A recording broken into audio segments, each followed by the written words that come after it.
Hi viewers, இன்றைக்கி செட்டிநாடு அம்மா கிச்சனில் பச்சை பட்டாணி வெள்ளை குருமா வைக்கிறது பார்க்க போகிறோம்.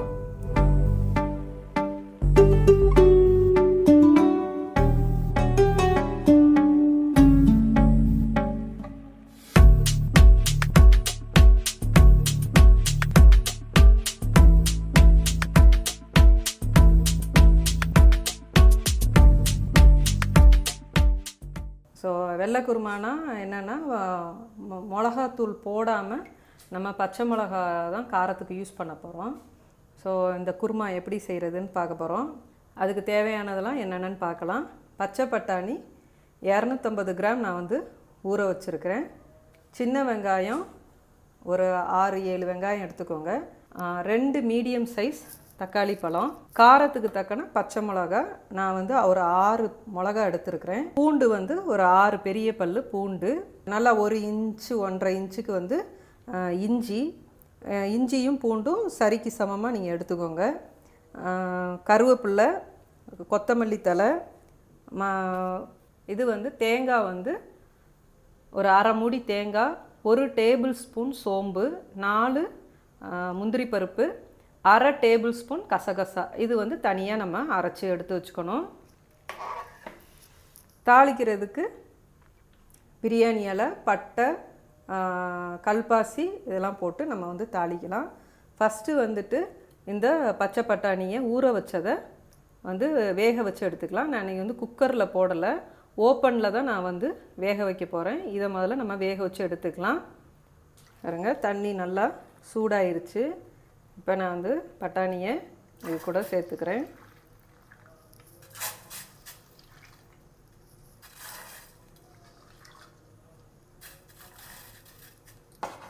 இது கொஞ்சம் உப்பு போட்டு நம்ம இதை வேக வச்சுக்கலாம். உருளைக்கிழங்கு வேணுன்னா நீங்கள் போட்டுக்கலாம். நான் இன்றைக்கி வெறும் பட்டாணி மட்டும்தான் போட்டு குருமா வைக்க போகிறேன். பட்டாணி வேகிறப்பே கொஞ்சம் உப்பு போட்டுக்கோங்க. இதெல்லாம் நம்ம நறுக்கி எடுத்துகிட்டு வந்துடலாம். தேங்காயும் நம்ம அரைச்சி வச்சுக்கலாம். இந்த குருமாவுக்கு நான் இப்போ என்ன பண்ண போகிறேன்னா, இஞ்சி பூண்டு பச்சை மிளகா இது தனியாக நான் அரைச்சி எடுத்துக்குவேன். ஸோ இதுதான் நம்ம காரத்துக்கு சேர்க்குறோம். இதை நறுக்கி போடுறத விட இந்த இஞ்சி பூண்டோட நம்ம பேஸ்ட்டாக நம்ம அரைச்சிட்டோன்னா குருமா நல்லாயிருக்கும்.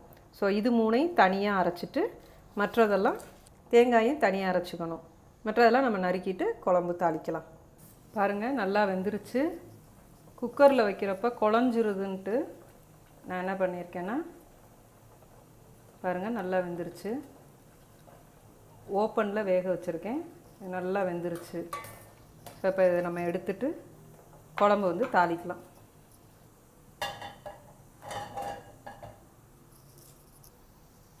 நாலு டேபிள் ஸ்பூன் எண்ணெய் ஊற்றிக்கங்க. தாளிக்கிறதுக்கு பிரியாணி இலை 2 இலை எடுத்திருக்கேன். பட்டை, கல்பாசி, ஸ்டார் பூ 2.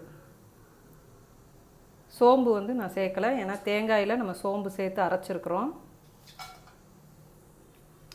இது நல்லா பொரிஞ்சிருச்சு. நறுக்கி வச்சுருக்கிற வெங்காயத்தை சேர்த்துக்கலாம்.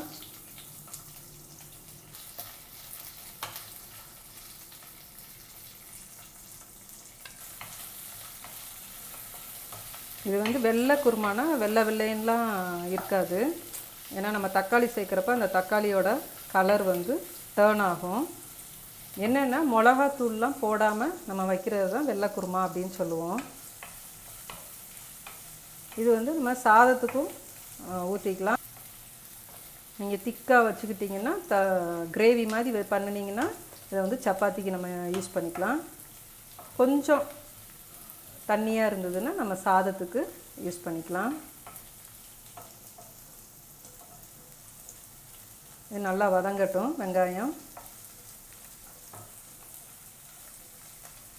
இப்போ நான் அரைச்சி வச்சுருக்கிற இஞ்சி பூண்டு பச்சை மிளகா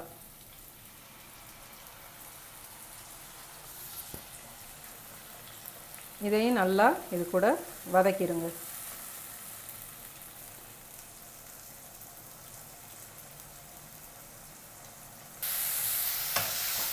பாருங்கள், நல்லா சுருண்டு வந்துருச்சு.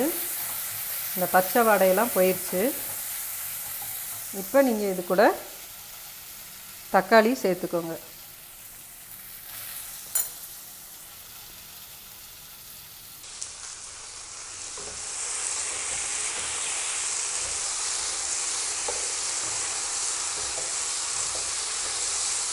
தக்காளியும் இதெல்லாம் வதங்குறதுக்கு கொஞ்சம் உப்பு போட்டுக்கோங்க.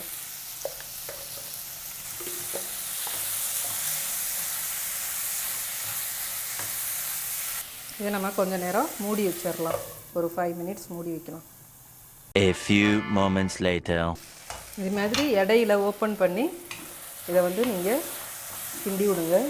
பாருங்கள், நல்லா தக்காளி வந்து நல்லா வெந்துருச்சு. இப்போ நமக்கு வந்து ஸ்மாஷ் பண்ணுறதுக்கு ஈஸியாக இருக்கும். நல்லா அது மாதிரி மசிஞ்சு விட்ருங்க.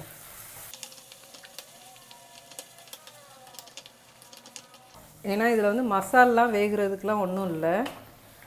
ஸோ இந்த இஞ்சி பூண்டு பேஸ்ட்டு தக்காளி இது மட்டும்தான் நல்லா நம்ம வந்து இது மாதிரி ஸ்மாஷ் பண்ணிக்கணும். ஏன்னா தேங்காய் கசகசாலாம் ஊற்றினோன்னே ஒரு 10 மினிட்ஸில் வந்துட்டு அது அப்படியே சிம்மில் விட்டோம்னா நல்லா கரெக்டாக வெந்துடும்.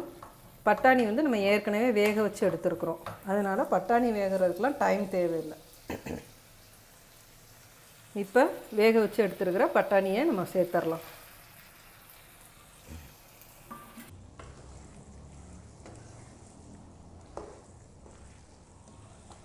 இது கூட கொஞ்சம் தண்ணி சேர்த்துக்கோங்க.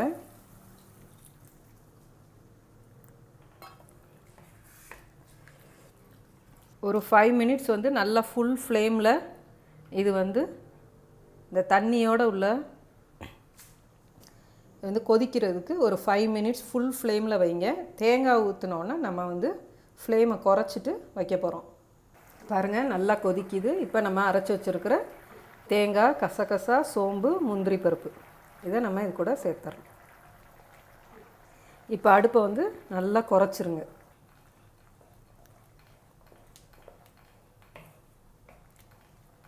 இது வந்து ஒரு 5 நிமிஷம் சிம்மில் நான் வந்து வச்சுருக்கேன். அதிலே வந்துட்டு அந்த சோம்பு கசகசாலாம் நல்லா வந்துட்டு ஸ்மெல்லெல்லாம் போயிட்டு நல்லா வந்துடும்.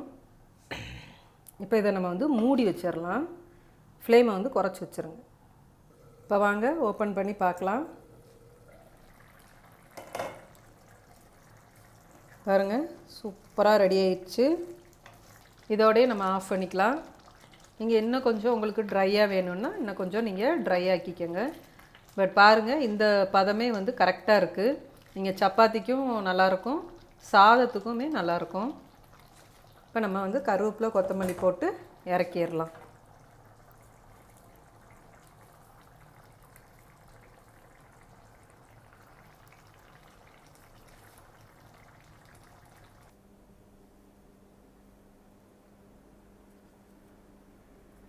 இன்றைக்கி செட்டிநாடு அம்மா கிச்சனில் பட்டாணி வெள்ளை குருமா எப்படி செய்கிறதுன்னு பார்த்தோம். வாங்க இதை நம்ம எப்படி இருக்குன்னு டேஸ்ட் பண்ணி பார்க்கலாம்.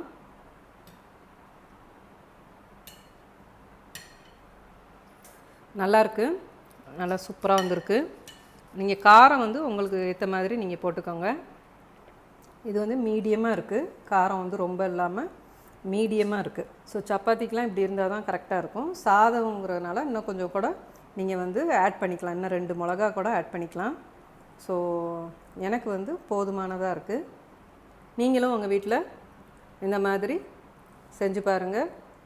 உங்களுக்கு இந்த வீடியோ பிடிச்சிருந்துச்சுன்னா உங்கள் ஃப்ரெண்ட்ஸ் அண்ட் ஃபேமிலிக்கெலாம் ஷேர் பண்ணுங்கள், லைக் பண்ணுங்கள். நம்மளோட சேனலை சப்ஸ்கிரைப் பண்ணாதவங்க நம்மளோட சேனலை சப்ஸ்கிரைப் பண்ணுங்கள். பக்கத்தில் இருக்கிற நோட்டிஃபிகேஷன் பெல்லை நீங்கள் ப்ரெஸ் பண்ணுங்கள். அப்போ தான் நம்ம அடுத்தடுத்து போடுற வீடியோலாம் நீங்கள் உடனே பார்க்க முடியும். நன்றி.